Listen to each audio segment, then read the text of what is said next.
Que el título de Génesis 9 que hoy nos toca lleva el título de Pacto de Dios con Noé. Atienda que es Dios quien hace el pacto con el ser humano. Es muy importante esto porque básicamente es la idea central realmente de este capítulo 9 del Génesis. Vamos a poder estudiar en esta noche 28 versículos que contiene el capítulo 9 del Génesis. Ya supongo que ya tenés ahí tu Biblia a mano en Génesis 9 y ahí vas a darte cuenta de que son 28 los versículos que contienen este capítulo. En este capítulo Dios se compromete de alguna manera, por llamarle así, en un pacto con Noé y también con toda su descendencia, diciendo que nunca más él va a destruir la tierra con un diluvio. Eso lo vimos en Génesis 9, del 8 al 17 en el programa pasado. Dios, como prueba para el hombre, por primera vez muestra en el cielo su arco iris, que es una señal de su promesa. Aunque la tierra post-diluvio ha cambiado radicalmente en cuanto a su ambiente, ¿verdad? Y a su geografía, los propósitos de Dios para el trabajo siguen siendo los mismos. Él repite una vez más su bendición y sus promesas de que Noé y sus hijos serán fecundos y se van a multiplicar hasta llenar la tierra. Así como vamos a ver, inicia este capítulo 9 del Génesis. También Dios ratifica su promesa de provisión tanto de alimentos por medio del trabajo ya en esta oportunidad, y eso vamos a ver en el versículo 3. Y a la vez, Él establece, Dios, requisitos de justicia ya entre los humanos y obviamente busca con esto la protección de todas sus criaturas. Recuerden que ya estamos en medio de un ambiente en donde el ser humano ya en Edén ha caído, el pecado se ha multiplicado muchísimo, es por eso que Dios decide recrear todo, pero la naturaleza del ser humano pecaminosa ya no es viable todavía repararla. Entonces, Dios lo que hace es escoge a uno con toda su familia, que son 8 integrantes animales, lo pone en un arca, los pone a salvo y empieza a recrear toda la tierra. Y ahora empezamos en el capítulo 9 viviendo todo lo que pasó ya los primeros días, los primeros años post diluvio.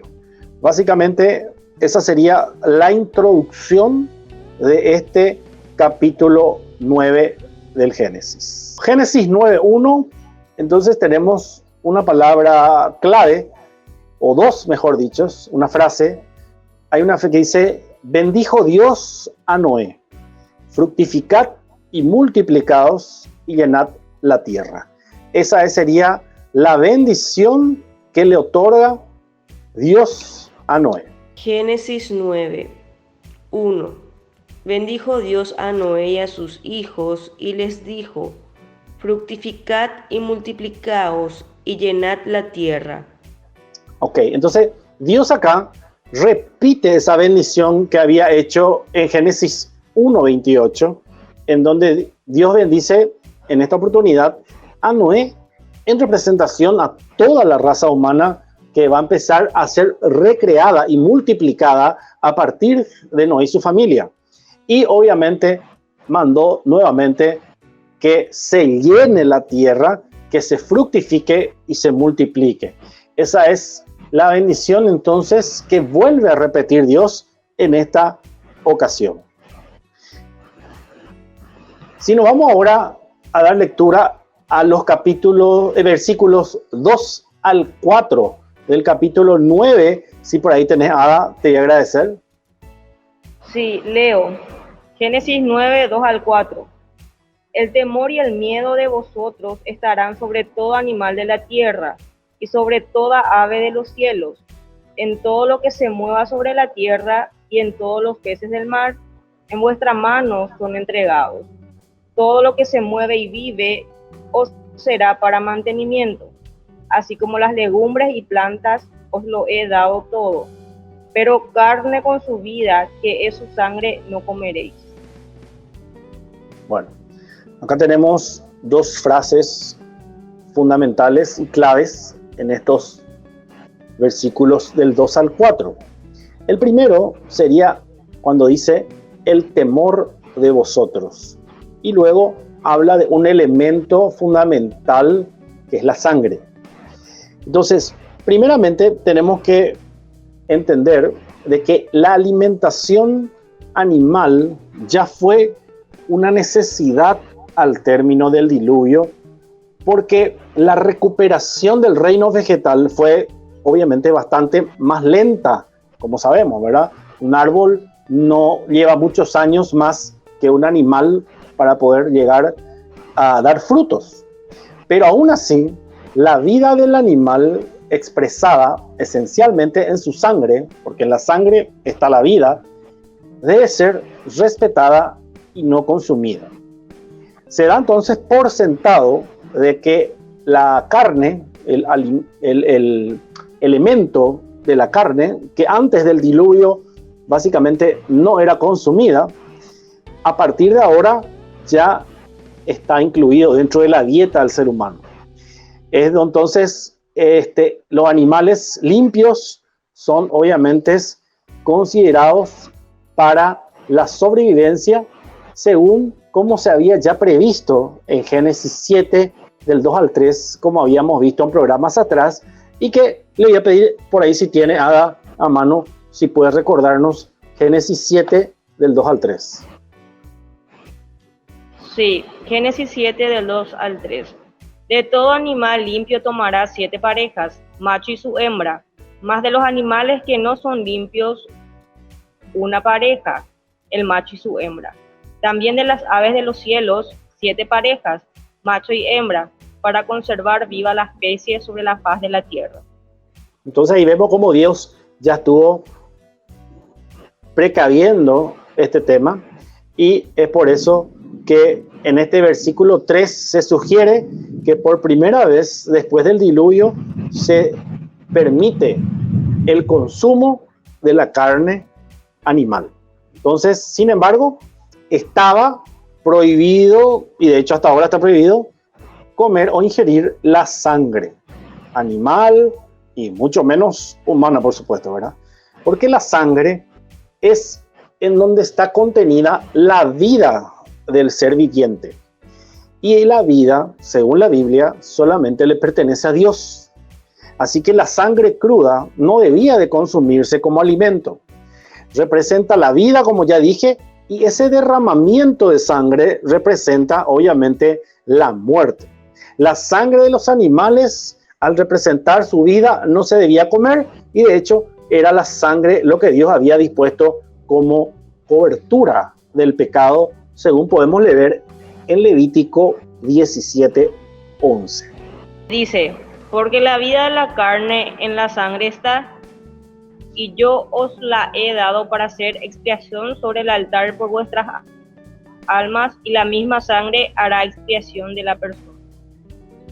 Claro, esa palabra expiación, que es un término sumamente teológico, habla obviamente de el precio que Dios demandaba para, en el Antiguo Testamento, cubrir los pecados, pero ya en el Nuevo con Jesucristo, quitar los pecados, que es una gran diferencia. Entonces, si seguimos con el estudio, vamos a ir analizando ahora los versículos 5, 6 y 7, por favor, Ada. Porque ciertamente demandaré la sangre de vuestras vidas, de mano de todo animal la demandaré, y de mano del hombre, de mano del varón su hermano, demandaré la vida del hombre. El que derramare sangre de hombre, por el hombre su sangre será derramada, porque a imagen de Dios es hecho el hombre. Mas vosotros fructificad y multiplicaos, procread abundantemente en la tierra y multiplicaos en ella. Ok. Animal y hombre y porque a imagen de Dios. Estas son frases sumamente interesantes e importantes y claves dentro de estos versículos, ¿verdad? Se invoca la pena capital sobre todo animal, gente. Esto podemos ver también que se le aplica al ser humano en el Antiguo Testamento, que ose en arrebatar otra vida humana de una manera ilegítima, legítima o como sea. Vamos a leer 3 pasajes, uno del Antiguo Testamento y 2 del Nuevo, para poder entender mejor este tema de la pena capital que Dios estableció sobre aquella persona que quite la vida de otra persona. Vamos a leer Éxodo 21, 28, seguido de Juan 19, 11 y Hechos de los Apóstoles 25, 11. Ok. Éxodo 21, 28. Si un buey acorneare a hombre o a mujer, y a causa de ello muriere, el buey será apedreado, y no será comida su carne, mas el dueño del buey será absuelto. Juan 19, 11. Respondió Jesús: ninguna autoridad tendrías contra mí si me ha entregado, mayor pecado tiene. Hechos 25, 11. Porque si algún agravio o cosa alguna digna de muerte he hecho, no rehúso morir, pero si nada hay de las cosas de que estos me acusan, nadie puede entregarme a ellos. A César apelo.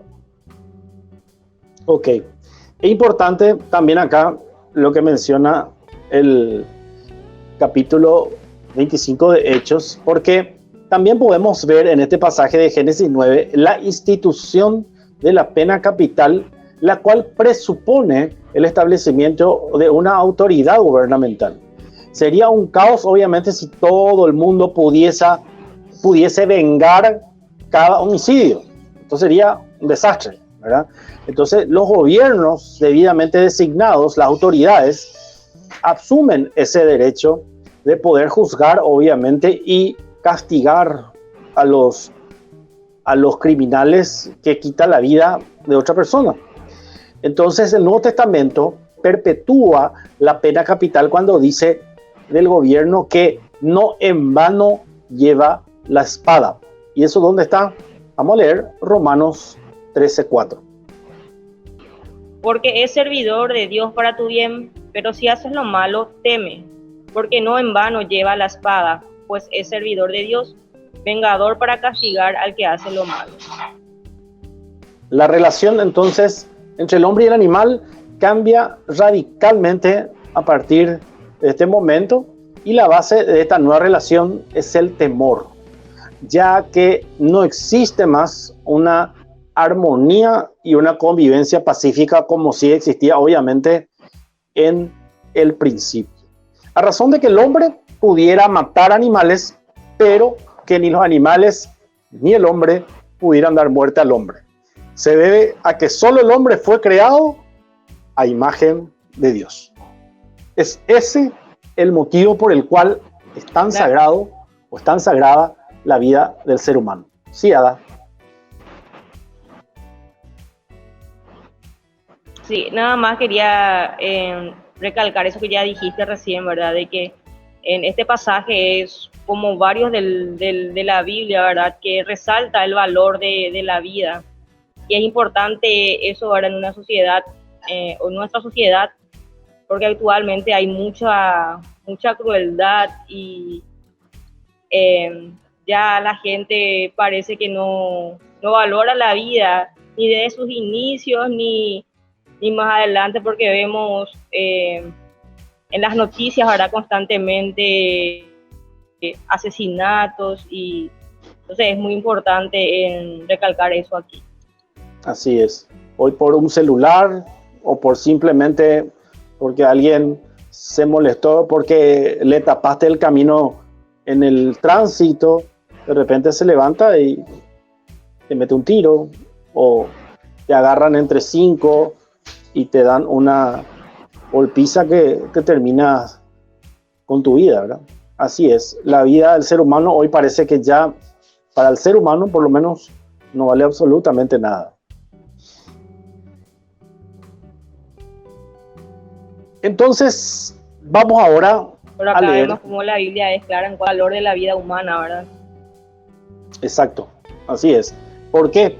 Vuelvo a repetir, porque el hombre, el ser humano, es único en la creación que porta la imagen de Dios. Es ese el valor agregado que tiene el ser humano frente a las demás creaciones vivas de este Dios, ¿verdad? Eso nos diferencia principalmente de los animales y también del reino vegetal. Leemos del 8 al 17, por favor. Vamos a hacer una cantidad importante de versículos porque básicamente todos resumen lo mismo en este capítulo 9, Ada. He aquí que yo establezco mi pacto con vosotros y con vuestros descendientes después de vosotros, y con todo ser viviente que está con vosotros, desde todos los que salieron del arca hasta todo animal de la tierra. Estableceré mi pacto con vosotros y no exterminaré ya más toda carne con aguas de diluvio, ni habrá más diluvio para destruir la tierra. Y dijo Dios: esta es la señal del pacto que yo establezco entre mí y vosotros y todo ser viviente que está con vosotros, por siglos perpetuos. Mi arco he puesto en las nubes, el cual será por señal del pacto entre mí y la tierra. Y sucederá que cuando haga venir nubes sobre la tierra, se dejará ver entonces mi arco en las nubes. Y me acordaré del pacto mío que hay entre mí y vosotros, y todo ser viviente de toda carne, y no habrá más diluvio de aguas para destruir toda carne. Estará el arco en las nubes, y lo veré, y me acordaré del pacto perpetuo entre Dios y todo ser viviente, con toda que hay sobre la tierra. Dijo pues Dios a Noé: esta es la señal del pacto que he establecido entre mí y toda carne que está sobre la tierra. Muy bien. Entonces, Hasta ahí queda demasiado claro de que Dios es el que hace el pacto con la humanidad. Este, dicho sea de paso, es el primer pacto de varios que hubieron y que vamos a ir viendo a lo largo del estudio de la Biblia, en donde Dios establece un pacto con el hombre, con el ser humano. Obviamente, este primer pacto, posteriormente ya, cuando se empezó, digamos, a estudiar y a organizar teológicamente la Torá, se le dio el nombre del pacto noético, porque obviamente Noé era quien estaba representando en ese momento a la raza humana. ¿Cómo lo hizo? A través de un arco iris. Arco iris que fue como una señal de este convenio entre Dios y el ser humano, en donde serviría como recordatorio de que nunca más se iba a destruir este planeta Tierra por medio de un diluvio. Y este acto obviamente demuestra la gran misericordia de Dios, la cual es amplificada muchísimamente con la invitación de Jesús, quien realmente nos ofrece un verdadero descanso para todo aquel que siente inseguridad y obviamente está cargado, como hoy más que nunca, de ansiedades y preocupaciones. Vamos a leer ese pasaje de Mateo 11, del 28 al 30, para recordar un poco de esta invitación que nos otorga el Señor Jesucristo. Dice Mateo 11, 28 al 30. Venid a mí todos los que estáis trabajados, cargados, y yo os haré descansar.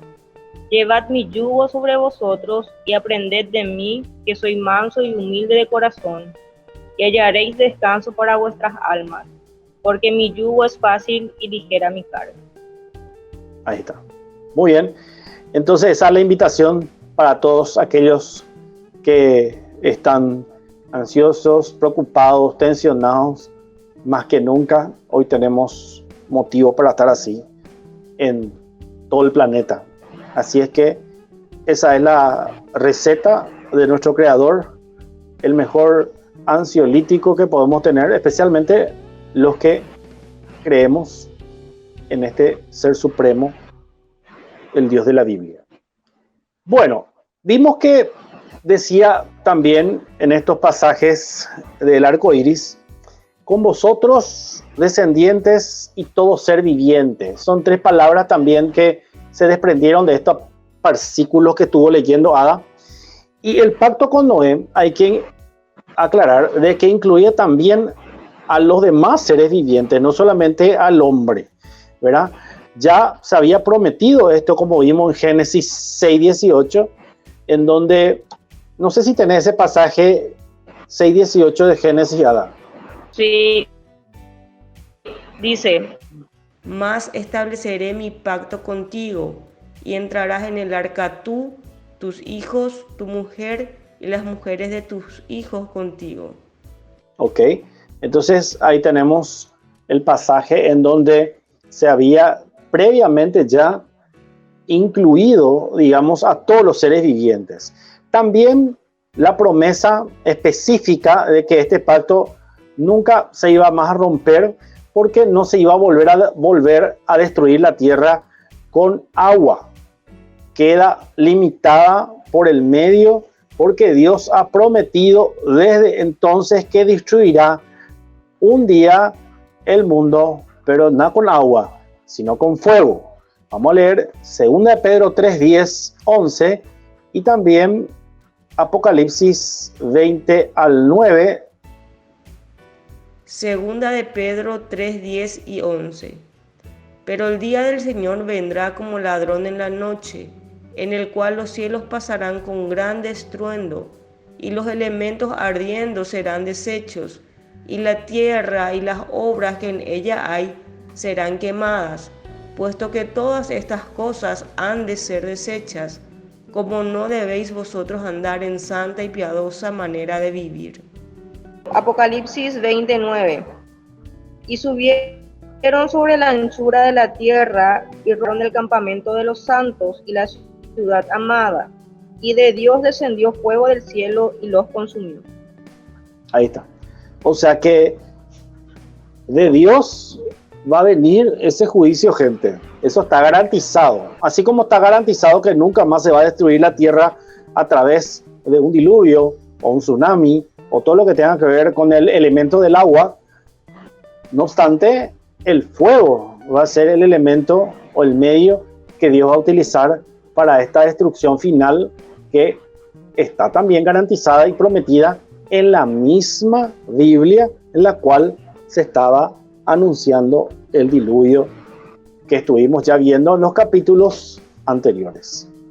La señal del pacto que hablé del arco iris, como ya mencioné, es también un recordatorio simbólico, pero a la vez perpetuo, de esta promesa de pacto. Y cuando dice Dios, me acordaré, es un simple reconocimiento, sino el compromiso de guardar la promesa, y Dios repite este compromiso, si ustedes pueden leer, 5 veces en el versículo 12, 13, 15, 16 y 17. En las 5 oportunidades menciona de que Él se va a acordar de ese pacto que hizo con el ser humano. Entonces podemos realmente estar seguros que cuando Dios dice algo, Él no lo va a olvidar y con toda certeza va a cumplir con su palabra. Él no es hijo de hombre para arrepentirse, ni hombre para mentir, dice la Biblia. Así es que tranquilo, que por más que llueva un diluvio, no va a llegar a esos niveles que estuvimos viendo en los capítulos anteriores. Bueno, vamos a leer entonces los versículos siguientes, 16 y 17, Ada. 16. Estará el arco en las nubes, y lo veré, y me acordaré del pacto perpetuo entre Dios y todo ser viviente, con toda carne que hay sobre la tierra. 17. Dijo pues Dios a Noé: esta es la señal del pacto que he establecido entre mí y toda carne que está sobre la tierra. El pacto perpetuo. Esa es la palabra clave en estos versículos.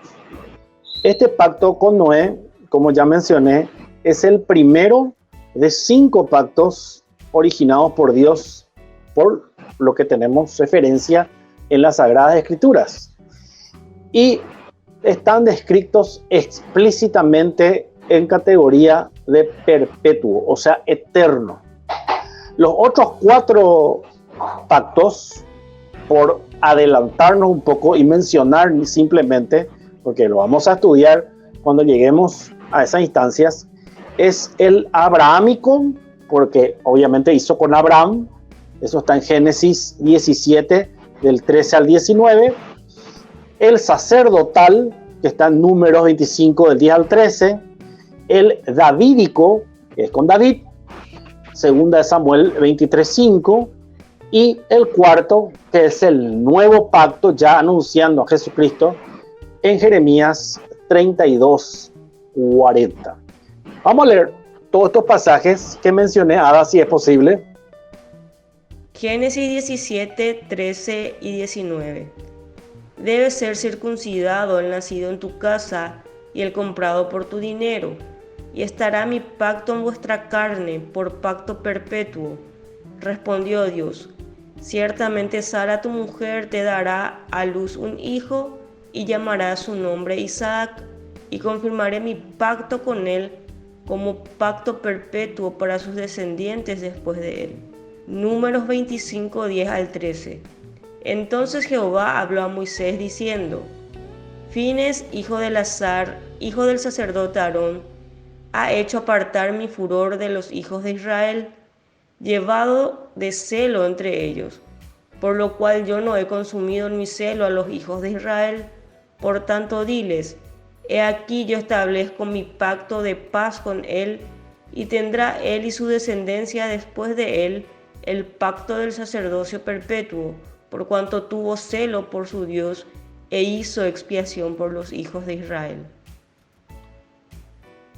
Segunda de Samuel 23:5. No es así mi casa para con Dios, sin embargo, Él ha hecho conmigo pacto perpetuo, ordenado en todas las cosas, y será guardado, aunque todavía no haga Él florecer toda mi salvación y mi deseo. Jeremías 32:40. Y haré con ellos pacto eterno, que no me volverá atrás de hacerles bien, y pondré mi temor en el corazón de ellos para que no se aparten de mí. Perfecto. Entonces ahí tenemos los 4 pactos posteriores al pacto noético, que es el que estamos viendo ahora. Entonces este término perpetuo también puede significar hasta el fin de los tiempos, o también puede decir por toda la eternidad futura, etcétera, etcétera. Nunca se enfoca en la eternidad pasada, es muy importante eso, ¿verdad?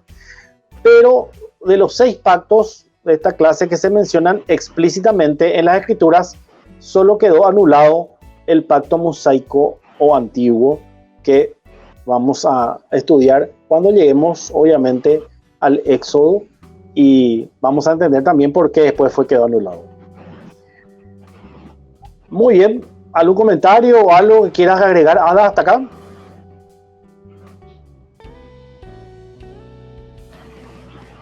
No, y me llamaban más la atención mientras leía, ¿verdad? Los versículos de los pactos, como habla de pacto eterno y pacto perpetuo, ¿verdad? Interesante cómo repite esas palabras, y sabemos que Dios es fiel con esto, ¿verdad? Así es. De hecho, la Biblia, cuando suele repetir mucho una frase o una palabra, es una llamada de atención, ¿verdad? Que Dios está queriendo hacer, obviamente, sobre algo o sobre un punto en particular. No en balde está repitiendo tantas veces lo mismo. Bueno, la vida familiar de Noé es básicamente lo siguiente que vamos a ir viendo. La primera parte, entonces, de este Génesis 9, hablamos de este pacto que Dios hace con el ser humano a través de Noé, la orden que da para multiplicar y fructificar, ya el factor carne que fue incluido dentro de la dieta del ser humano, más con la prohibición de que la sangre no se tiene que consumir. Y también de que este pacto es perpetuo y que nunca más iba a ser destruida la tierra con agua, más existe también una promesa de que va a ser destruida finalmente, pero con fuego. En la segunda parte, que vamos a empezar a ver ahora, es donde ya vemos un poco los primeros acontecimientos que se fueron dando dentro del círculo familiar de Noé.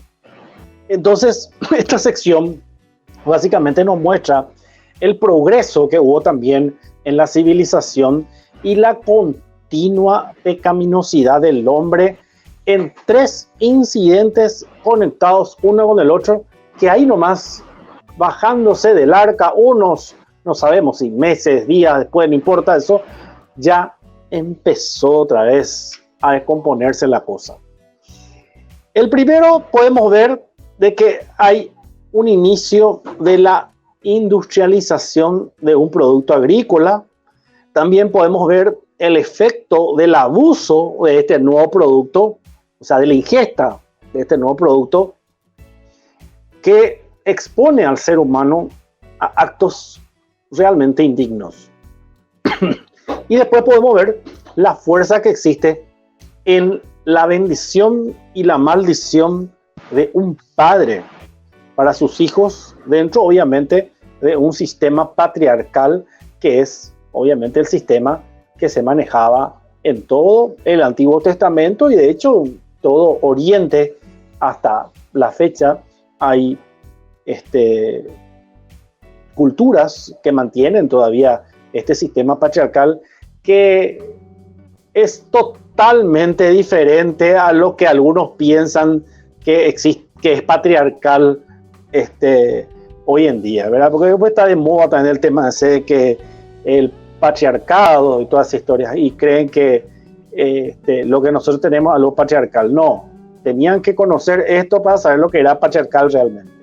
Pero en fin, Noé se dedica a la agricultura, suspendió ya su actividad principal, ¿verdad?, ante el diluvio, y empieza a dedicarse a la agricultura, específicamente al proceso, porque fue a lo que descubrió evidentemente, al proceso de fermentación para poder producir vino. El producto obviamente fruto de la vid. Y este cultivo de la vid y la producción de vino ha sido siempre, milenariamente hasta hoy, una actividad muy importante en toda la cultura hebrea y en la cultura bíblica de por sí.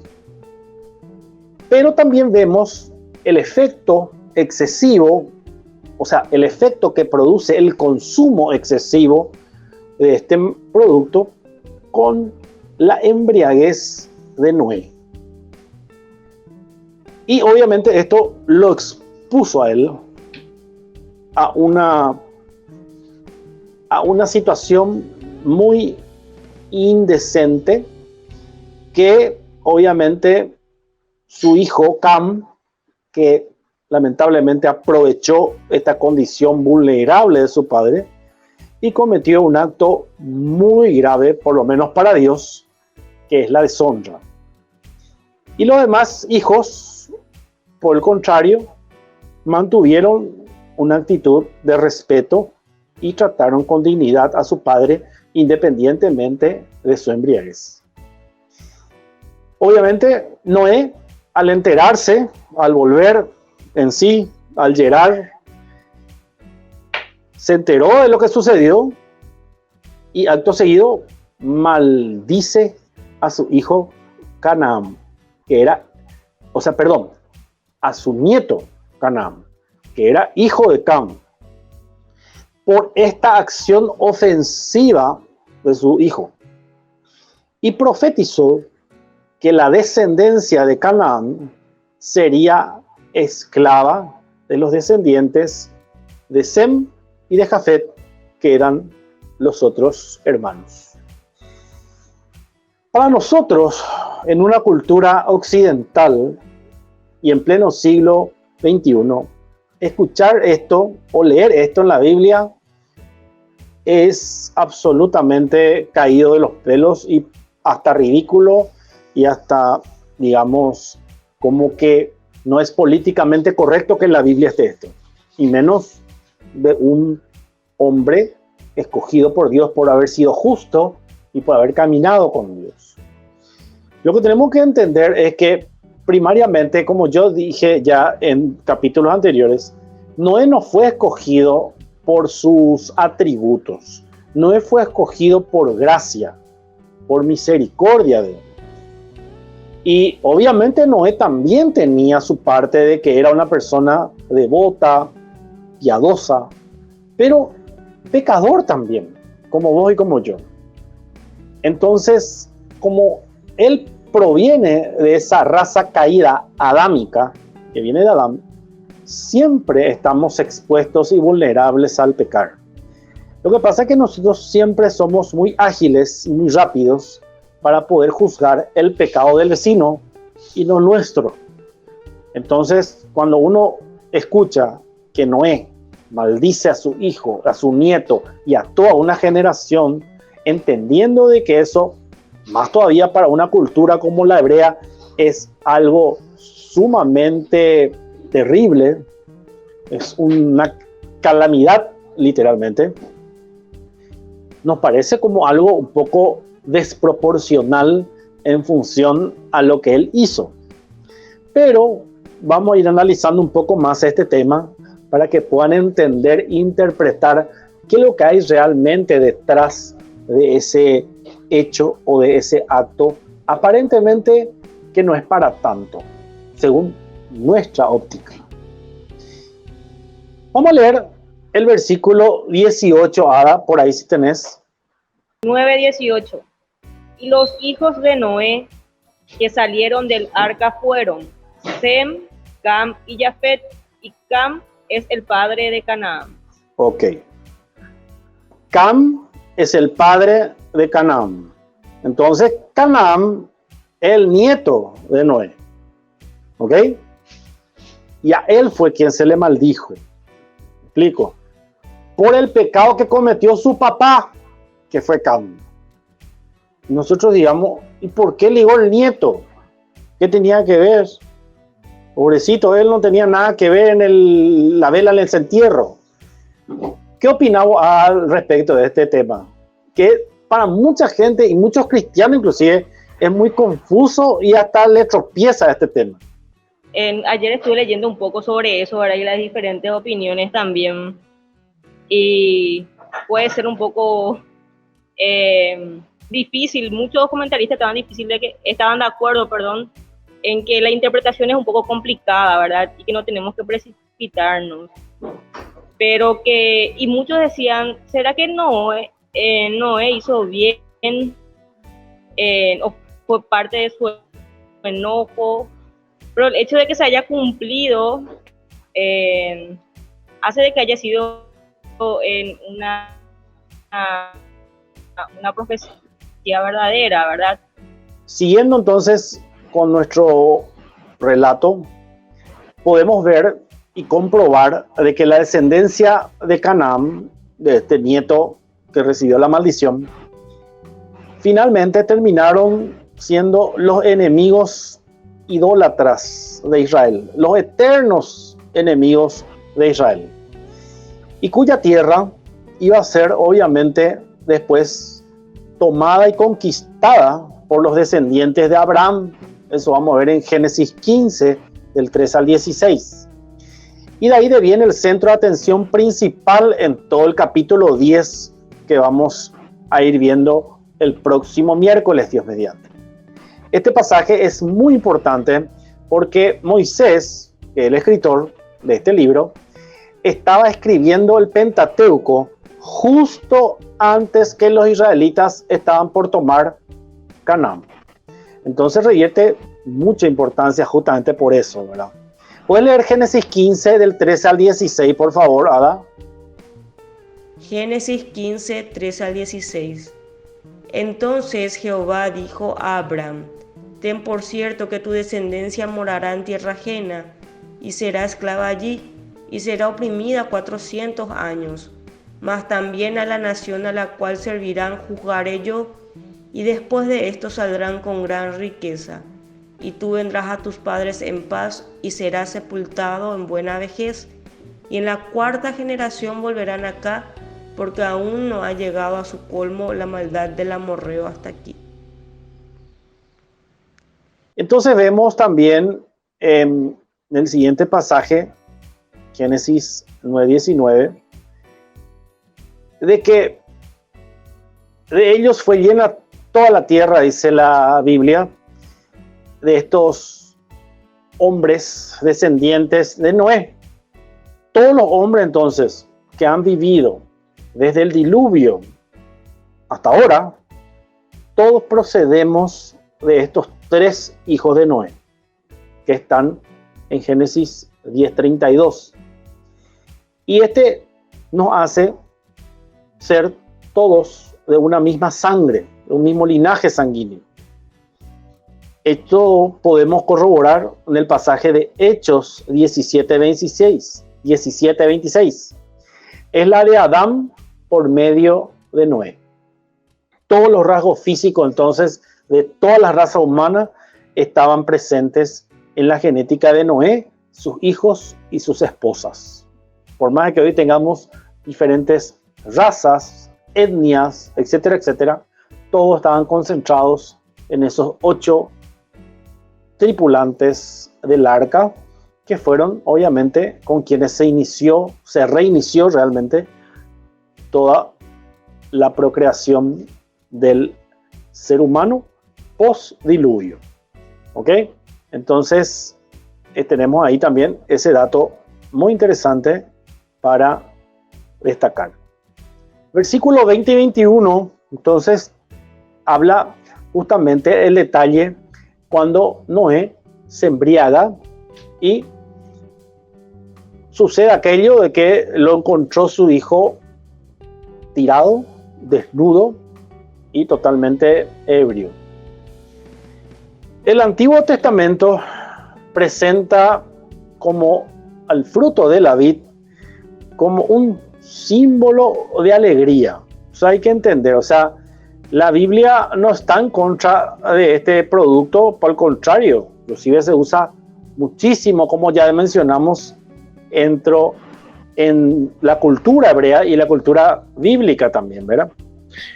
Pero habla también, obviamente, en que el abuso en el consumo del fruto de la vid también produce efectos no muy agradables. Ahí está volviendo Ada. Entonces te voy a pedir, Ada, si me puedes leer, por favor, versículo 20 y 21. Desde el 19 Génesis, hasta el 21. Del 19 porque no leímos porque vos estuviste desconectada. Ok. Génesis 9, 19 al 21 dice: estos tres son los hijos de Noé, y de ellos fue llena toda la tierra. Después comenzó Noé a labrar la tierra y plantó una viña, y bebió del vino y se embriagó y estaba descubierto en medio de su tienda. Entonces, como dije, Noé se embriaga, desnudo, lo encuentran ahí, yo supongo que tirado en su tienda, y viene su hijo Cam y ve esa escena. ¿Y qué hace? Aprovechando esa situación de su padre, él se va y le comenta a los hermanos a fin de burlarse del padre que está ahí en una situación sumamente desagradable. Los hermanos, por supuesto, no actuaron de la misma manera, y ellos se fueron por el contrario y lo vistieron o lo cubrieron, me imagino yo, al padre, para tratar de guardar o resguardarlo para que esa escena, digamos, no sea más desagradable de lo que ya es de por sí. Entonces estamos diciendo de que la Biblia presenta al vino, al fruto de la vid, por un lado como un símbolo de alegría, de vida abundante y prosperidad, como vamos a ver en el Salmo 80, Isaías 5, Zacarías 8:12, pero también reconoce los efectos que puede causar el abuso de este fruto de la vid, como vamos a leer en Proverbios 23, del 31 al 35. Y en la experiencia de Noé, al igual que miles de seres humanos, el uso excesivo del vino ha generado trágicas consecuencias. ¿Podemos leer esos pasajes, Ada? Salmos 88. Hiciste venir una vid de Egipto, echaste las naciones y la plantaste. Isaías 5:7. Ciertamente la viña de Jehová de los ejércitos es la casa de Israel, y los hombres de Judá planta deliciosa suya. Esperaba juicio y he aquí vileza, justicia y he aquí clamor. Zacarías 8:12. Porque habrá simiente de paz, la vid dará su fruto y dará su producto la tierra, y los cielos darán su rocío, y haré que el remanente de este pueblo posea todo esto. Proverbios 23, 31 al 35. No te fijes en lo rojo que es el vino, ni en cómo burbujean la copa, ni en lo suave que se desliza, pues al final muerde como serpiente venenosa, pica como una víbora. Tendrás alucinaciones y dirás disparates. Te tambalearás como un marinero en alta mar, aferrado a un mástil que se mueve. Y entonces dirás: me golpearon pero no lo sentí, ni siquiera me di cuenta cuando me dieron la paliza. ¿Cuándo despertaré para ir en busca de otro trago? Imagínense, parece que fue un relato actual, ¿verdad? Como la Biblia describe perfectamente todo lo que siente o vive una persona que está embriagada. Y yo puedo hablar con total autoridad al respecto porque muchos años de mi vida estuve consumiendo alcohol, así es que conozco muy bien sus efectos. Y es así, tal cual como está mencionando. Uno se despierta y lo primero que piensa es: che, ¿dónde está mi vaso? Así es, impresionante. Como un libro tan milenario ya relata este tipo de situaciones. Y es porque su autor, su inspirador, es el creador del ser humano, Dios, y conoce perfectamente todos nuestros avatares, nuestras idas y venidas, nuestras caídas, nuestros aciertos y desaciertos. Así es que todo el consejo de Dios justamente está contenido en estos 66 libros que por su gracia estamos conociendo.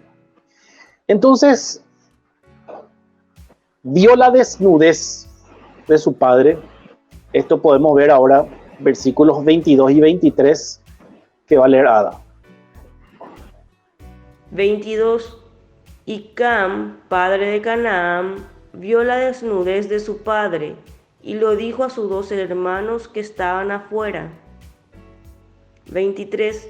Entonces Sem y Jafet tomaron la ropa y la pusieron sobre sus propios hombros, y andando hacia atrás, cubrieron la desnudez de su padre, teniendo vueltos sus rostros, y así no vieron la desnudez de su padre. Imagínense la honra que tenían, que ellos no quisieron ni mirar. Yo imagino que le tapaban así y miraban a otro lado para no ver la desnudez de su padre, que no es por el hecho de que esté desnudo en sí, sino que para la cultura hebrea y para ese tiempo más todavía, ver a una persona en esa situación era sumamente deshonroso, ¿verdad?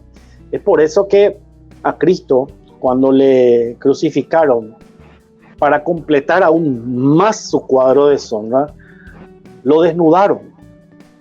O sea, nosotros nomás estamos acostumbrados a ver el famoso crucifijo con el Cristo ahí y con un trapito, o en las películas. No, él fue, porque la Biblia dice de que a él se le quitó toda su ropa, inclusive sortearon su ropa entre los soldados romanos. O sea que él, además de toda esa humillación, esos golpes sumamente inhumanos que recibió, otra vez fue expuesto así públicamente al máximo nivel de denigración que puede tener el ser humano y en esa época y en esa cultura aún mucho más. Hoy convengamos que no es para tanto que una persona esté desnuda. De hecho, todos los días vemos los diarios, las revistas, la tele, gente prácticamente desnuda, y no nos asombra ya prácticamente esto, ¿verdad? Pero para ese tiempo y en esa cultura es totalmente otra cosa. Entonces, no hay obviamente ningún apoyo así razonable para suponer de que hubiera alguna así actividad perversa de repente en la mente de Cam cuando vio la desnudez de su padre. Y digo esto porque hay algunas corrientes que suponen de que ya hubo también un factor sexual ahí, cosa que evidentemente solamente puede provenir de una mente absolutamente traumada por este tema, ¿verdad? Pero es evidente de que hay una implicación de que Cam contempla con algún tipo de pecado pecaminoso, pero no necesariamente el sexual, sino probablemente, qué sé yo, a lo mejor le habrá tenido rabia a su papá por algún hecho y como que dijo, mira, por fin, ahora voy a utilizar esto como para vengarme y cobrarle o pasarle la factura, qué sé yo, no sé. Y eso se puede demostrar porque lo primero que hizo es ir a informarle a sus hermanos del triste escenario que logró contemplar, ¿verdad? Capaz se habrá sentido contento, ¿verdad? Porque su padre estaba siendo expuesto indignamente y con esto de alguna manera perdía autoridad y se le rebajaba de alguna manera, ¿verdad? Y eso obviamente denota también debilidad, ¿verdad? Y yo creo que más bien pasa por ahí el tema que por lo sexual. Pensó a lo mejor que sus hermanos a lo mejor podrían compartir con él el mismo sentimiento, pero oh sorpresa, que realmente ellos no le pareció absolutamente nada chistoso lo que vino el hermano a plantear. Y ellos obviamente no compartieron esa actitud como pudimos leer y hicieron lo que tenían que hacer, ¿verdad? Lo correcto. Entonces, aunque ver a su padre desnudo era considerada una falta, el hecho bien pudo haber sido involuntario, ¿verdad? Porque pudo haber visto sin premeditación, ¿verdad? Pero lo grave de este tema, que le costó obviamente esta maldición, fue que él no le cubrió a su papá. Él tenía que haber hecho lo que hicieron los hermanos. Y al contrario, en vez de cubrirle, se fue y divulgó el hecho. Le avergonzó más todavía. Entonces, al hacer esto, él dañó la reputación de su papá. O intentó dañar por lo menos. Y la Biblia afirma que hay una promesa en los 10 mandamientos, especialmente el quinto, en donde hay un mandamiento que contiene una promesa y que obviamente habla acerca de la honra al padre y a la madre. Y honra básicamente, si lo podemos traducir como lo menciona el diccionario de la Real Academia Española, es básicamente tenerle en gran estima y respeto a esta persona que te dio la vida, independientemente de que se lo merezca o no. De eso se trata básicamente el tema de la honra. Y Cam tiene por seguro que lo tenía sumamente claro y asumido este mandamiento. Así es que él conscientemente se fue y pisó el palito, y eso le sobrevino en una maldición que, como vamos a ver, hasta el día de hoy les afecta a toda su descendencia. Puede leer Éxodo 20:12, justamente ese pasaje de los 10 mandamientos, Ada. Éxodo 20:12. Honra a tu padre y a tu madre para que tus días se alarguen en la tierra que Jehová tu Dios te da. Entonces, ¿la promesa cuál es? Que seas de larga vida, sobre la tierra.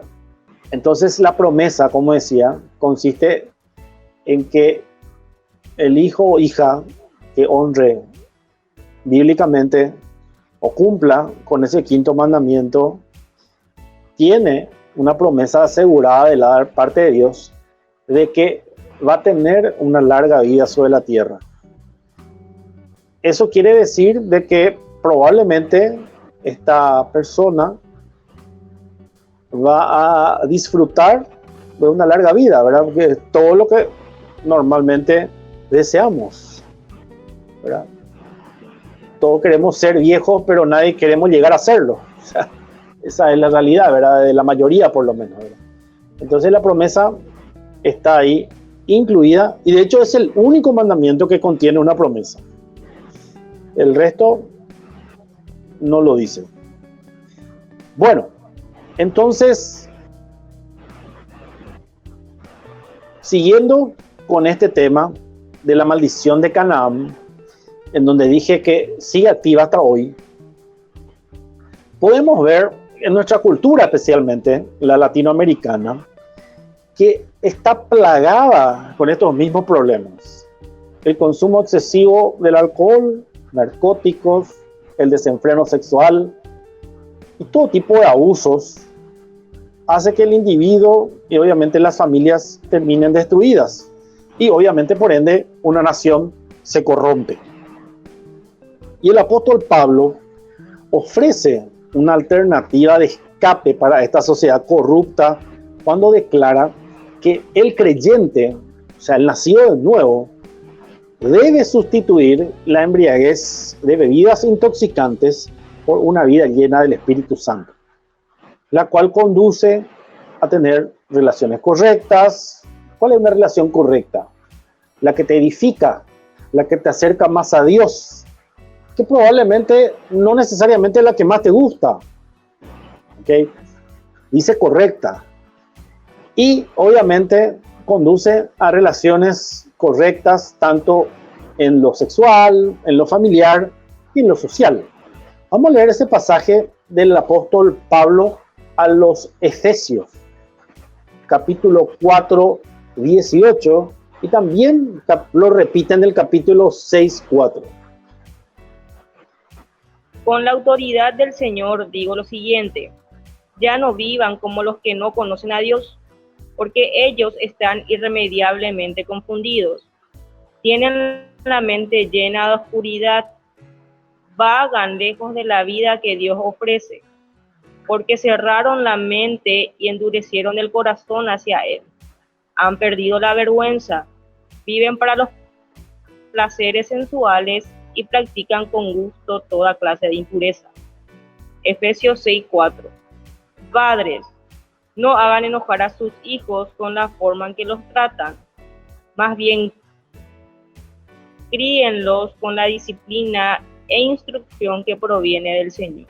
Versículos anteriores estuvimos viendo cómo toda la humanidad postdiluviana desciende, o mejor dicho, descendemos todos, venimos de Noé y su familia. Todos estamos unidos por una misma sangre, como pudimos ver en el pasaje de Hechos que se leyó. Entonces, esta línea que desciende de Canaán, que fue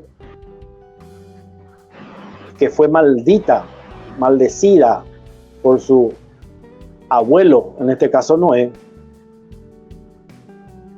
viene a representar a toda esta sociedad que tiene estas características, que están absolutamente ajena a todo conocimiento, no solo ajena, desinteresada incluso, de todo lo que tiene que ver con Dios y su palabra. Y es por eso que viven desenfrenadamente, simplemente satisfaciendo sus deseos, sus deleites, porque tienen como premisa de vida el eslogan "Living la vida loca". ¿Para cuándo la vida? Y ese tipo de frases y eslogan que escuchamos en la época de los 60 era sexo, droga y rock and roll. Y así cada generación tiene su máxima así, con la cual viven y conducen y priorizan todo eso en su vida, y todo lo demás obviamente es alineado conforme a esa prioridad que ellos ya optaron y decidieron por poner en primer lugar. Y pudieron en primer lugar su gusto, su deleite, su deseo, hacer lo que te gusta, lo que a vos te parece, lo que te genera satisfacción, porque vos viniste a este mundo solamente para pasar bien. Y eso es totalmente antibíblico, porque la Biblia no garantiza, al contrario, Jesucristo nos asegura que en el mundo vamos a tener aflicción. O sea, en ningún caso Dios prometió de que esta vida iba a ser espectacular.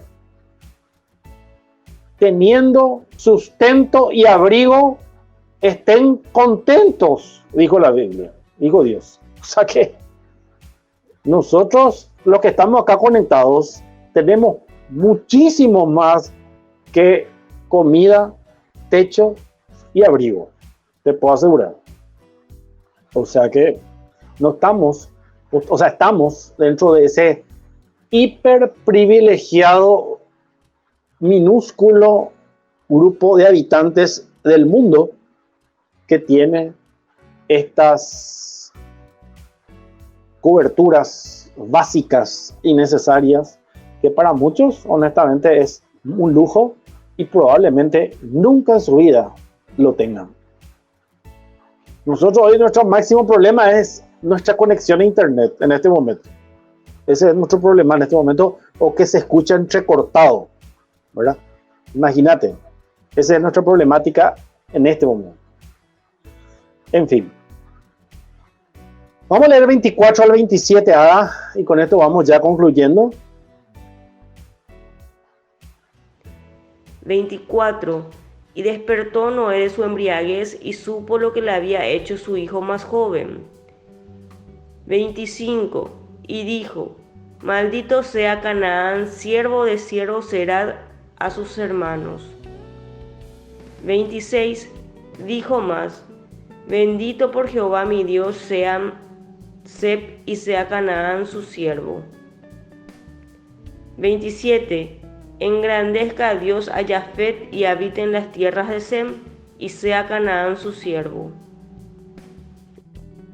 Bueno, la maldición y la bendición del padre, entonces, o en este caso del abuelo, hacia su nieto, pero obviamente por el pecado del hijo. Maldito sea Canaán, dijo. Eso mencionó Noé. El cambio de Cam a su hijo Canaán estableció la legitimidad histórica de la posterior conquista del pueblo de Israel sobre el pueblo cananeo. Cananeo, ¿por qué? Porque viene de Canaán. Este era el pueblo con quien Israel iba a ir a la batalla poco después nomás de haber oído por primera vez a Moisés leer este pasaje. Aquí Dios le dio a Israel un fundamento teológico, escritural, para ir a la conquista de Canaán. Los descendientes de Cam habían recibido una sentencia de juicio por los pecados de su progenitor. Génesis capítulo 10, que vamos a leer el próximo miércoles, pero ahora va a adelantar a los versículos 19 y 20. Ahí podemos ver cómo los descendientes de Canaán son los mismos habitantes de la tierra que posteriormente fue prometida a Abraham. Vamos a leer, por favor, Génesis 10, del 19 al 20.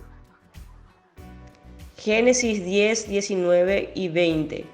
Y fue el territorio de los cananeos desde Sidón en dirección a Gerar hasta Gaza, y en dirección de Sodoma, Gomorra, Adma y Zeboim hasta Laza. Estos son los hijos de Cam por sus familias, por sus lenguas, en sus tierras, en sus naciones. También mencionó, aparte de maldecir, o sea, incluida en la maldición, dijo Noé: sea Canaán su siervo. Bueno, los pueblos que eran vencidos en las batallas automáticamente eran considerados siervos del pueblo conquistador. Eso en las guerras también vemos, ¿verdad? Los famosos prisioneros de guerra, ¿verdad? Entonces, ellos, si no llegaban a ser esclavos, como mínimo iban a ser encargados del servicio doméstico o alguna actividad privada de ahí, de alguien de ese pueblo que los conquistó. Entonces, Sem, que era el antecesor de lo que es el pueblo de Israel, por eso de ahí viene el pueblo semita, ¿verdad? De Sem, serían finalmente los amos de los cananeos, o sea, los descendientes de Cam. Estos últimos iban a terminar cediendo su tierra a los primeros. Y es hasta donde hoy día habita el pueblo judío, el pueblo de Israel. O sea que se cumplió esa promesa y esa maldición a rajatabla y hasta el día de hoy está activa. También dijo, habite en las tiendas. Ese término, habite en las tiendas, significa que las bendiciones espirituales iban a venir a los jafetitas por medio del Dios de Sem. O sea, gracias al Dios de Sem, de Israel sería, todos los demás, incluidos los cafetitas, iban a ser, digamos, beneficiados. Y de la línea de Sem, finalmente, ¿quién procede? Nuestro Mesías, Jesucristo. Nada más y nada menos. O sea que ahí vemos perfectamente las mismas líneas. ¿Se acuerdan allá, ya en el Edén, cuando Caín perdió, digamos, ese lugar de privilegio y automáticamente, en ausencia de Abel, asume Sem, y Sem desciende Noé, y Noé todo hasta llegar al Mesías Jesucristo. Y en medio otra vez de ese diluvio y podiluvio se levanta uno como Cam, que muy parecido al pecado que tenía su antecesor Caín, comete una vez más una falta que le genera un perjuicio a toda su descendencia hasta el día de la fecha.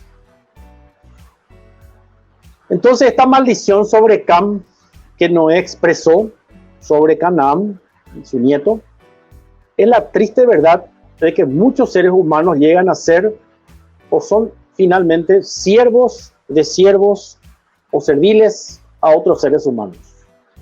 La esclavitud y la explotación del hombre por el hombre es un tema contra el cual toda la Biblia se revela severamente. O sea, no es que Dios aprueba la esclavitud. Dios mismo inclusive dictó leyes a la nación hebrea que regulaba este tema de la esclavitud y la servidumbre, con el objeto de generar o suavizar de alguna manera el trato para este tipo de personas, hasta finalmente abolir o eliminar todo tipo de carga que le querían imponer sobre los esclavos y finalmente llegar a concederle la libertad total. Hay pasajes de referencia en Éxodo 21:2, Levítico 25 del 38 al 43, que fundamenta esto que estoy diciendo. Éxodo 21:2. Si compras a un esclavo hebreo, este podrá estar a tu servicio por no más de 6 años. El 7º año ponlo en libertad y no te deberá nada por su libertad. Levítico 25, 38 al 43. Yo soy el Señor tu Dios, quien te sacó de la tierra de Egipto para darte la tierra de Canaán y para ser tu Dios. Si uno de tus hermanos israelitas se empobrece y se ve obligado a venderse a ti, no lo trates como a un esclavo. En cambio, trátalo como a obrero contratado o como a un residente temporal que vive contigo y trabajará para ti únicamente hasta el año de jubileo. Entonces él y sus hijos ya no tendrán ninguna obligación contigo y regresarán a su clan y a la tierra que se asignó a sus antepasados. Los israelitas son mis siervos, a quienes yo saqué de la tierra de Egipto. de modo que nunca deben ser vendidos como esclavos. Muestra tu temor a Dios al no tratarlos con dureza. Entonces, esta maldición de Canaán de servir a Sem y Jafet, que son obviamente los hermanos de quienes descienden todo lo demás, era la servidumbre de los cananeos a los israelitas. Esto se puede ver y ustedes lo pueden ver en Josué 9:23 y en Jueces 1:28. Repito, Josué 9:23 y Jueces 1:28.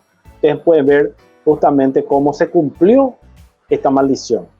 Estos pasajes se han usado muchas veces para sugerir la esclavitud de la gente de color, la gente negra, pero no hay absolutamente ningún apoyo bíblico para este punto de vista.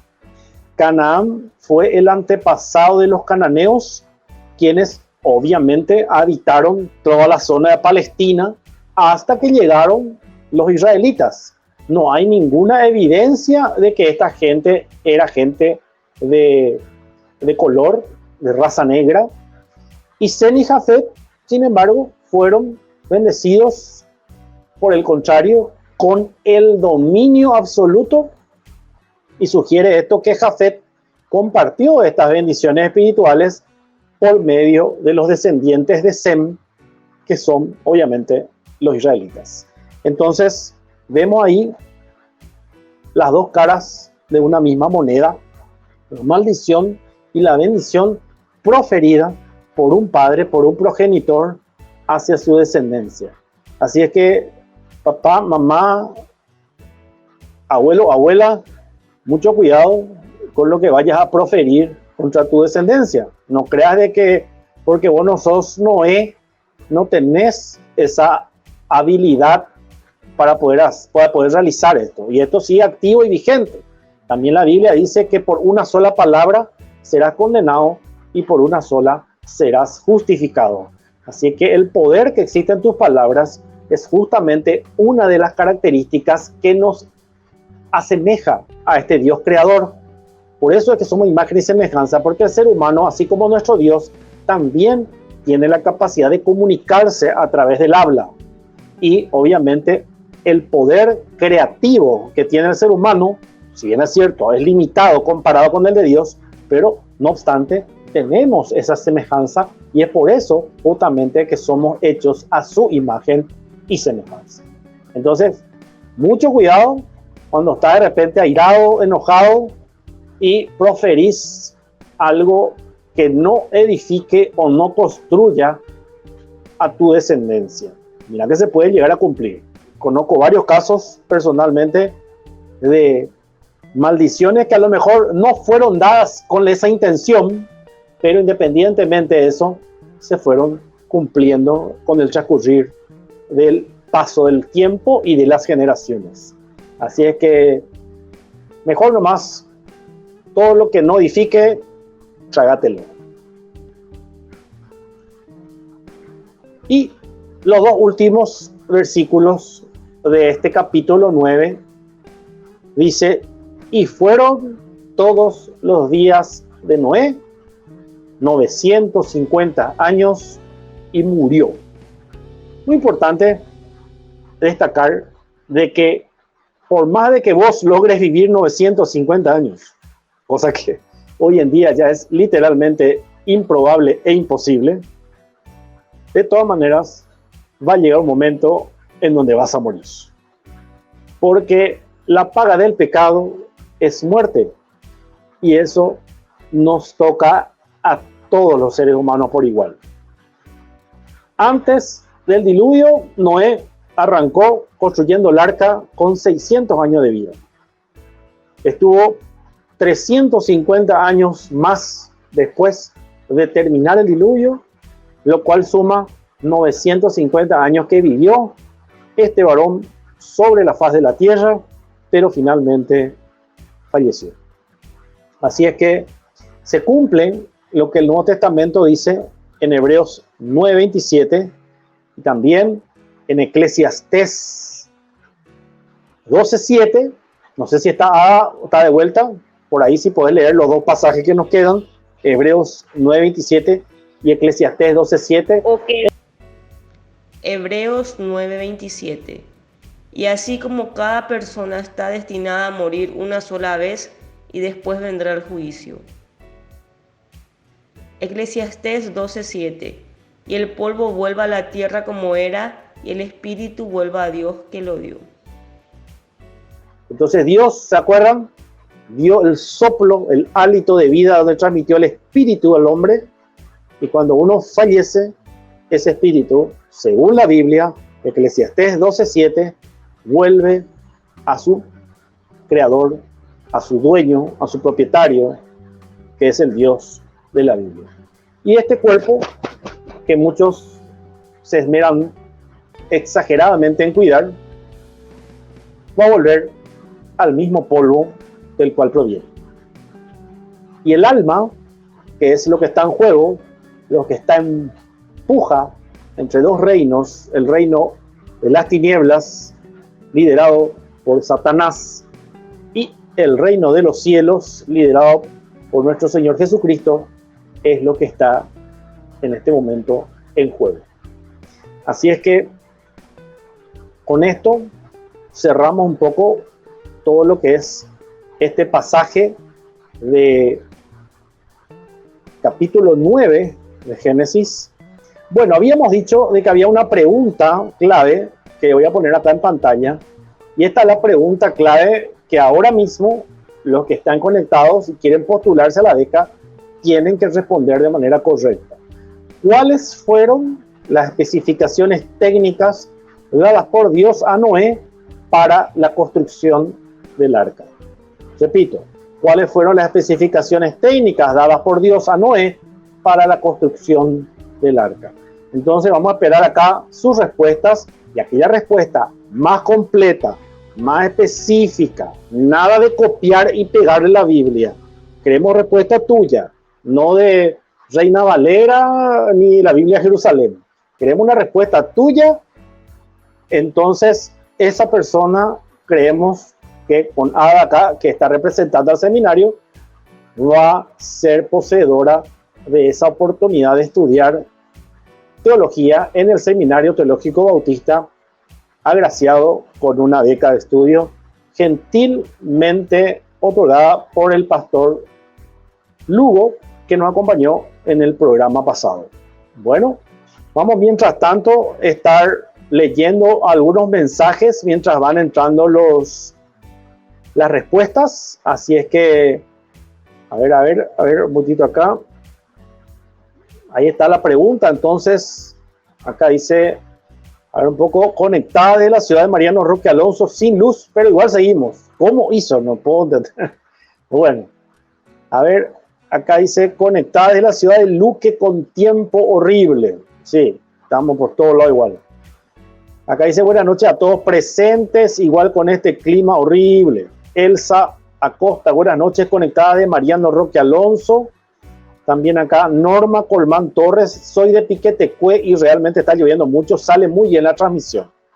Gracias. Gabriela Mercado dice, conectada desde Lomaputá con el tiempo inestable, imagen y audios perfectos. Juan Manuel Maldonado dice, buenas noches para todos conectados y atentos desde Cacupé, con un verdadero diluvio como indica el Génesis. Esperamos el clima no sea un impedimento para aprender algo más esta noche. Creo que logramos el cometido hasta ahora.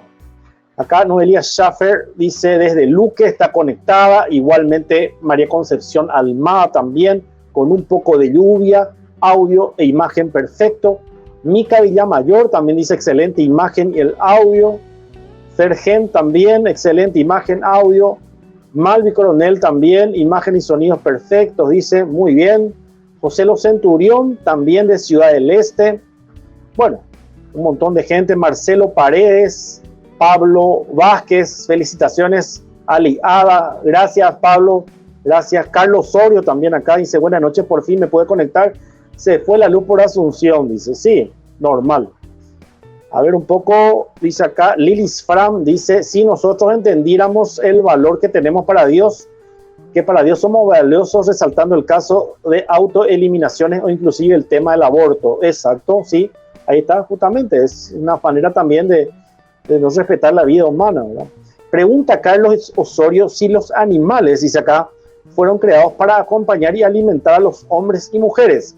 Bueno, post-diluvio, como vimos, algunos animales, obviamente lo que hoy entendemos que son comestibles, fueron autorizados por Dios para el consumo, ¿verdad? Pero no así su sangre. Eso es lo que hay que entender, porque en la sangre está la vida, y la vida es solamente jurisdicción, digamos, de Dios. A eso se refiere el tema de la sangre. Marcelo Paredes, excelente tema, hermanos, bendiciones para todos, dice acá. Cuando visualizamos un arco iris en las alturas, automáticamente es como si Dios nos dijera: no les voy a repetir lo del diluvio, quédense tranquilos. Qué bueno, así es. Acá dice: la palabra de Dios tiene peso como sus hijos, debemos llevarla siempre en cuenta. Es bastante interesante la consulta del compañero Carlos, es bastante interesante saber si eso ahí ya está respondido. Fabricio. María Concepción dice: cuando Noé regresó después del diluvio, ¿no encontró a otras personas que poblasen la tierra? No, absolutamente nadie. No sobrevivió ni uno. Eran 8 los únicos humanos. Todos eran Noé, su esposa, sus hijos, con sus respectivas esposas. O sea, eran básicamente 4 parejas que estaban en el arca. Y con esas 4 parejas se pobló todo hasta el día de la fecha. Bueno, acá a ver un poco, dice Bogado Matías: estoy con Alicia Prieto, estamos conectados. Ah, muy bien. Nelly Landaida dice: buenísima reflexión. A ver, Cam observó, dice, la desnudez de su padre, pero sus hermanos buscaron no hacerlo. Zen y Jafé tomaron medidas extra cautelosas para cubrir a su padre y no verlo en esas condiciones.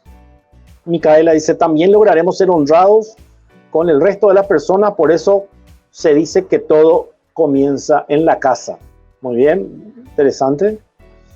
Dice acá también: aparentemente no querían ni por accidente ver a su padre desnudo y por respeto caminaron de espaldas. Si Cam por accidente hubiera visto a Noé desnudo y lo hubiera tapado ese rato, como todo buen hijo hubiese hecho, entonces es probable que no hubiese habido maldición. No, totalmente. Obviamente la maldición vino única y exclusivamente por eso.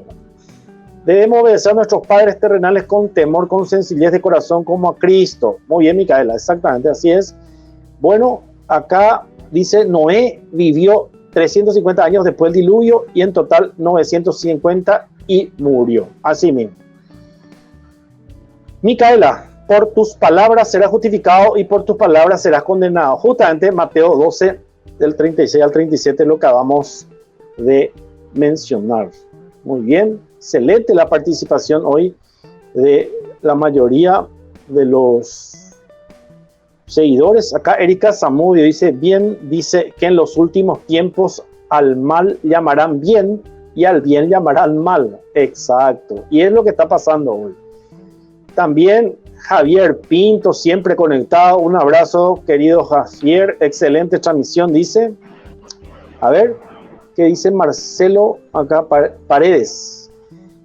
Génesis 6:14 relata que Dios le encargó construir de madera perfectamente calafateada, con brea, por dentro y fuera, y compartimientos con medidas de eslora de 300 codos, manga de 500 codos y puntual de 30 codos. Le tomó a Noé casi 100 años según las especificaciones de Dios. Bueno, acá ya tenemos entonces la primera respuesta a la consulta de la consigna para ganarse la beca. Dice acá: el único que tenemos que rendirle cuenta es a Dios y Él es el único que puede juzgarnos.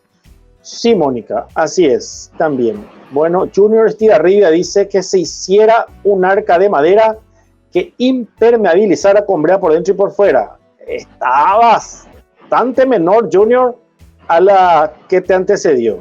Así es que esforzate un poquitito más. Acá dice: la paga del pecado es muerte. Dice: sí, así mismo. A ver, un poco, muy bueno el estudio de hoy, dice Noelia. Y acá tenemos otra persona que responde, dice Norma Colmán: las especificaciones técnicas serían las medidas. Dios dijo que fuera de madera de ciprés y que cubriera las aberturas con brea por dentro y por fuera, y el tamaño de la cancha y media de fútbol, 138 de longitud con pisos y establos para los animales. Hay acá especificaciones que no mencionó el anterior comentario, pero hay otros que también del anterior comentario fue un poco más específico. A ver, acá dice Mónica, a pesar de lo inconveniente, es muy interesante como siempre la charla. Bueno, antes de dar a conocer, ya tenemos 2 candidatos acá, así es que vayan ingresando un poco más para no perder esta oportunidad. Créanme que es una oportunidad sumamente poco repetible, porque me hubiese encantado a mí tener esa oportunidad de estudiar teología becado. Así es que no desaprovechen. La pregunta es sumamente fácil porque ya es un tema que hemos desarrollado. Vamos a pasar un material de nuestro corresponsal, amigo y siempre fiel servidor desde la Tierra Santa de Israel, para los que estuvieron aquel programa en donde hablamos con David Carlsberg, este paraguayo que vive en Tel Aviv, que nos está enviando unos primeros materiales y una propuesta sumamente interesante que vamos a ir madurando al transcurrir de los programas. Estuvo él visitando el Mar Muerto y el Palacio de Herodes, en lo que sería la zona de Masada, que es una zona en donde se menciona la Biblia y en donde cuando lleguemos a más o menos allá después de Malaquías, más o menos, y estudiemos los libros apócrifos de Macabeos, vamos a ver mucho más detalles acerca de esa zona. Entonces, mientras ustedes van elaborando y puliendo sus respuestas, vamos a ver rápidamente este material sumamente interesante que nos llega directamente desde Tierra Santa. Muy bien, vamos entonces a proceder a mostrar, mientras ustedes le damos tiempo así para que puedan elaborar una respuesta digna de una beca para teología, nada más y nada menos, ¿verdad? Entonces, ahí va el material.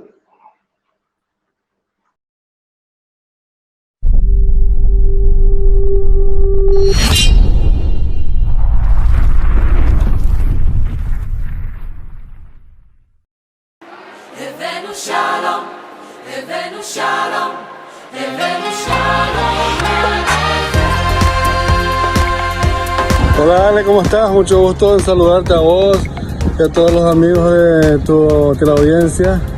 Y bueno, estamos aquí en el Mar Muerto. Desde aquí los saludos y espero que disfruten de los videos que vamos a estar viendo, porque estuvimos visitando Masada. Masada es un lugar muy histórico que Ale ya les va a contar más profundamente qué pasó ahí. Un abrazo y los esperamos aquí por Israel. Hasta luego. Bueno, Alejandro, aquí estamos en el desierto del Negev, en el sur de Israel, bajando para ir hacia Masada, el Mar Muerto. Y esto ya es pleno desierto. La vista es impresionante. Se dice que en alguna zona de aquí quedaban esos antiguos pueblos de Sodoma y Gomorra, que por supuesto no quedan restos, pero según la historia debe ser esta zona. El Mar Muerto está a unos 500 metros bajo el nivel del mar. Ahora mismo nosotros estamos a unos 400 metros sobre el nivel del mar. Quiere decir que vamos a ir bajando por lo menos 900 metros más. Y que ven las montañas allá más oscuras que se ven, eso ya es del lado de Jordania.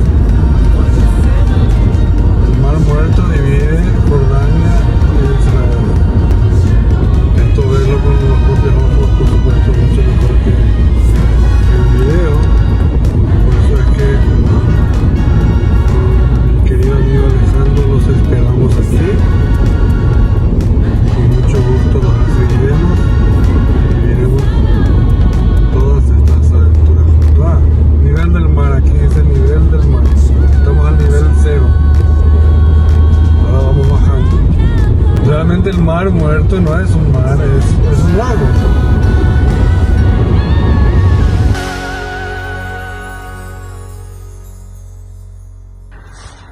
Miren qué maravilla, qué maravilla.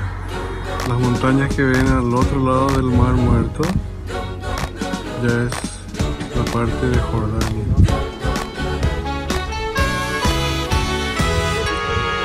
Bueno, queridos amigos, aquí ya estamos en el mar muerto, lo que vimos anteriormente, y ahora vamos a ir subiendo un poquito otra vez para Masada. Masada es uno de los castillos que construyó Herodes para sí mismo, y en este caso este construyó frente al mar muerto. Vamos a subir hasta allá arriba, hasta la montaña que estamos viendo acá enfrente, hasta acá, hasta ahí vamos a subir, y es increíble lo que vamos a ver desde ahí. Desde aquí uno ve una simple montaña, una simple mole de rocas, pero ya veremos lo que es estando la vista desde ahí. Eso que vemos ahora mismo ahí enfrente, ahí arriba hay un castillo, llegamos hasta ahí.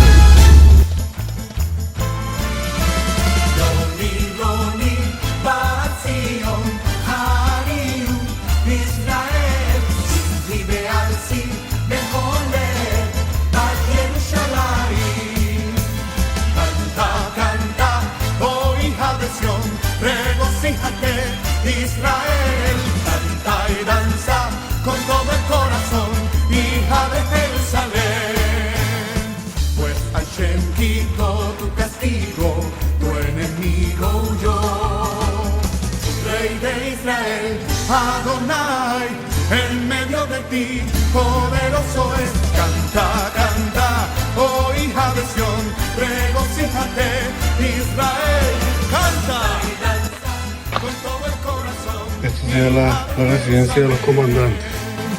El Señor tu Dios en medio de ti, poderoso es. Él se gozará, cantará por ti, callará de amor y te salvará. Uy, miren esto, lo que tenían las paredes originales, cómo pintaban en esa época. Qué increíble. Wow, miren la vista que tenían. El mar muerto y al otro lado Jordania. Callará de amor y te salvará. Canta, hija de Sión. Esas rayas negras, líneas negras que vemos ahí, es todo lo que está para abajo es original, de hace más de 2000 años atrás. Lo que está para arriba es reconstruido, pero del mismo estilo, digamos. Wow, estos frescos, estas pinturas originales, excelente, como hacían en esa época, increíble. Y si se fijaron la altura que tiene esto, todo el fuerte, digamos, todo el castillo, cómo construyeron aquí arriba.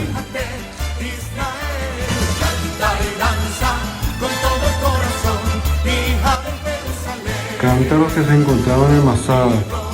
Se encontraron 1500 de estos. Miren los tamaños y estos gigantescos. Como que estaban en el medio de la nada, era muy importante el almacenamiento de la comida, agua, todo eso. ¿Se acuerdan de los cántaros que vimos antes? Aquí es donde guardaban. Estos eran los lugares de almacenamiento. Miren lo que es. Cada uno. Acá encontraron los 1500 cántaros. Almacenaban aquí. Esto es el spa de la época. Vamos a entrar al spa de la época.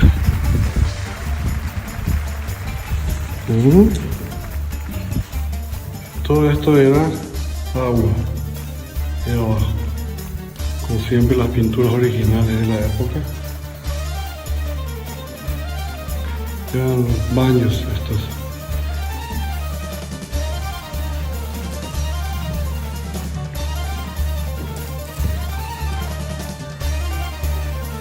Se preguntarán qué son estas columnitas. Estas columnitas sostenían el piso, ¿sí? Porque por debajo corría agua caliente, como aguas termales. Y esto sería el sauna de la época. Un buen ejemplo de lo que era. Ahora, este sería el frente. Nosotros estamos ahora aquí arriba. Aquí estuvimos recorriendo, ¿ok? Lo que vimos antes. Después vamos a bajar aquí y aquí. Bueno, aquí llegamos. ¿Se acuerdan el modelo, la maqueta que les mostré antes? Esta es la parte de abajo, la terraza.